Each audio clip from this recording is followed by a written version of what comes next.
Welcome to the Note to Self podcast. I'm your host, Zoe. I'm a certified professional life coach, serial entrepreneur, verified YouTuber, and published author. On this podcast, you can expect actionable tips, reflections, and inspiration to live your best, most fulfilling life. So, let's get started. Hello, everyone. Welcome back to Note to Self. Today's Note to Self is all about the endowment effect. So, is the endowment effect keeping you cluttered? I love a good minimalism chat, decluttering chat, all of that spring cleaning energy. We are inviting that in today. And my intention through this episode is that you leave ready to just release something that actually isn't serving you, to release something that you've been holding on to, and more so, a tangible thing. Whenever we purge our closets, whenever we can release something, we invite in new energy of spaciousness, abundance, freedom, and that's what we're tuning into today. Is that with every physical tangible item that you release in your life, you're creating more space for that of which you desire. Of course, I'm not going to encourage you to get rid of the things that you love, but the things that you're questioning or just don't use or just don't actually spark joy in your everyday. And I'm going to be giving you a personal example today, which I feel can ignite a lot of inspiration, awareness, and clarity for something that you might be holding on to that is taking up space and essentially blocking you from receiving that of which would be most of service for you in this time. So, is the endowment effect keeping you cluttered? This idea came to me within the book Essentialism by Greg McKeown. This is one of the books that I read in the first quarter of the year, and I've listened to it previously. I highly recommend this book. I feel like anyone listening to this podcast would definitely gain something from it.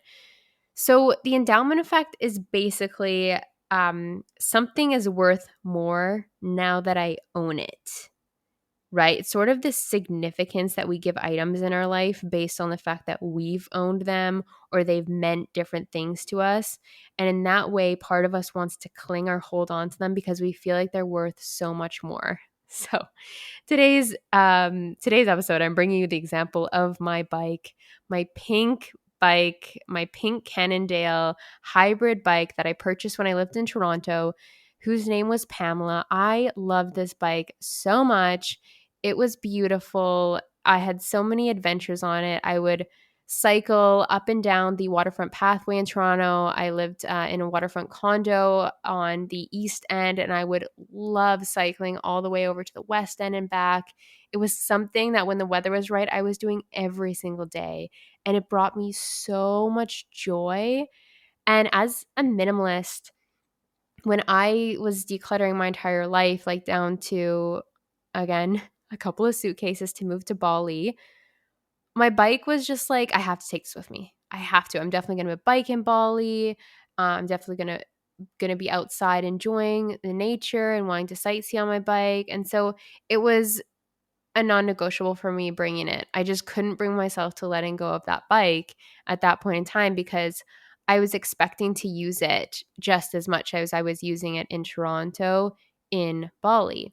So I went through the whole process of getting my bike put into a bike box.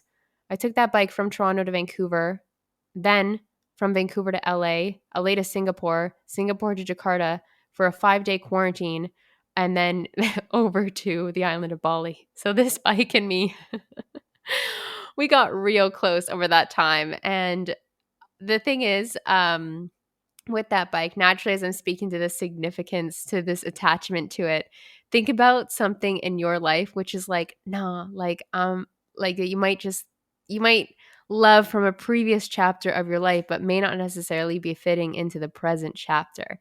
Because when I got to Bali, I needed my bike to get set up. So I got it set up, but this is a much different environment than what I was expecting. I was expecting that there would be some waterfront pathways. I was expecting there would be some cycling paths, which of course there are, but they're not actually where I live. And upon moving to Bali, which I've been here for almost a year, which is wild, But within the 10 months up until I decided, 9 or 10 months up until I decided I was actually going to sell and let go of my bike, I used it once, I think. I think I used it once. And so this was an item that I was deeply in love with that brought me so much joy. But in this new chapter, it wasn't something that I could take part in each day. And although this this item that I had brought me joy, right? Looking at it, I was like, man, that thing's just so special. It's like such a good ride. But it didn't fit into my life in Bali, right? I decided it's time to put it up for sale. So I put it up for sale. I put it up for sale for basically as much as I paid for it in Toronto, maybe even a little bit more. I think that I paid 1,200 Canadian dollars for it. And I basically had it up for that in Bali because I was like, listen, this bike is incredible. Even though I've used it for a year and it's literally been sitting here for a year, this bike is transcendent, life changing. This bike is absolutely beautiful. They don't sell bikes or make bikes like this in Bali. Like I had to bring this thing over, right? There again, I had to bring this thing over, speaking to the significance of the journey and everything that I've invested in, the energy that I put into this bike. And so I had it up there. I got a few bites. People were definitely lowballing me. And I was like, no way, no, firm. This price is so firm. This bike is incredible. I would literally type that back to them. I'm like, no, I'm very firm with my price because this bike is most certainly worth that much. It is such a smooth, beautiful ride. It's a hybrid, right? I was gushing about it. And when I realized I had such an attachment because of all of the memories that were behind this bike, although I wasn't using it. And it was funny because I was away in Uluwatu. This is a beach town that's about an hour away from where I live in Bali. And I was reading Essentialism and I was reading the endowment effect. And I'm like, yo, this is calling me out on my bike scenario.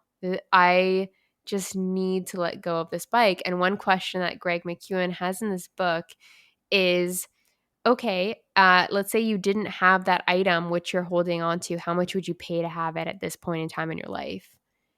And I was like, whoa, at this point in time in my life, I would not actually pay to have a bike because I can't actually use it where I feel safe and aligned using it. The roads here don't have cycling paths, is basically what I'm saying. And there's a lot of chaos going on in the streets. A little too much for me.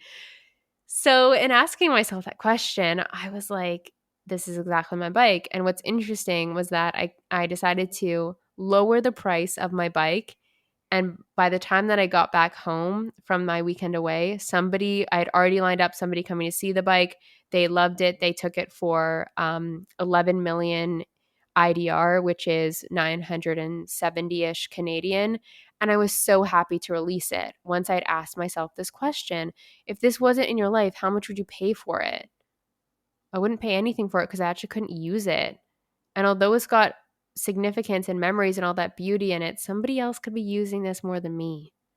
So sometimes, again, it's these like little tweaks that we make or just noticing where we're deeply attached to things that we can then release and allow ourselves to be more free and more spacious. And okay, I got an energetic exchange of money for this bike that I was like not expecting. So it was basically almost $1,000. I felt like came to me out of nowhere because I had not used this bike in almost a year. And with that inspiration, I started to then get on even more of a momentum. I went through, decluttered my closet. I got my personal assistant to start selling things for me. Like my drone is one example on Facebook. And it was just so effortless and easy then for me to just start releasing things. And then all of a sudden, I've got so much money that I feel like came out of nowhere by selling things that, yes, might have been significant, might have been important, might have been tied to memories over time, but I just released them.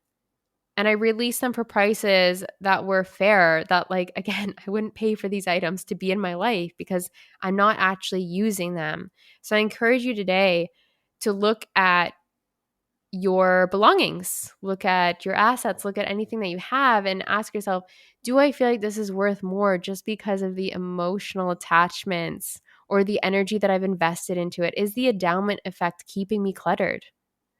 And I promise you, you're going to feel so much more free when you release these things and when you potentially just receive an energetic exchange of money for these things.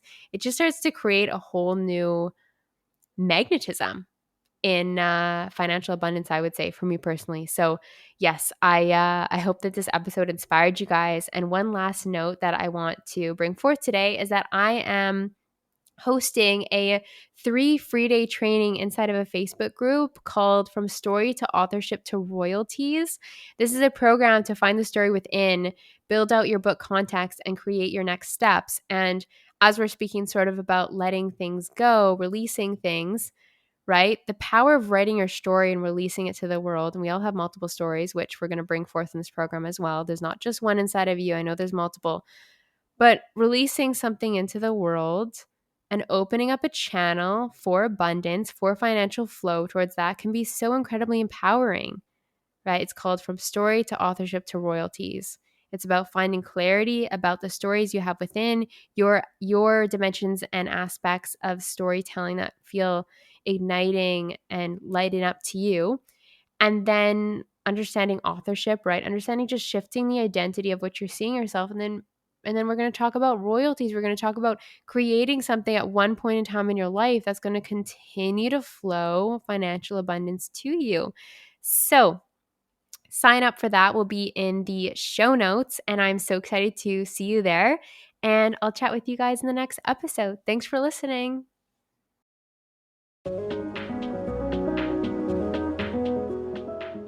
Thank you for listening to Note to Self. If you enjoyed this episode, please help me out by rating and reviewing this show on Spotify and Apple Podcasts. If my energy is resonating with you and you feel the call to work with me, there are an abundance of ways to do so. I offer one-to-one life coaching programs, mastermind containers, and DIY courses, all of which are available through my website, zoearielpoulsen.com. Until next time, take note of all the abundance that surrounds you as you make the most of this game called life.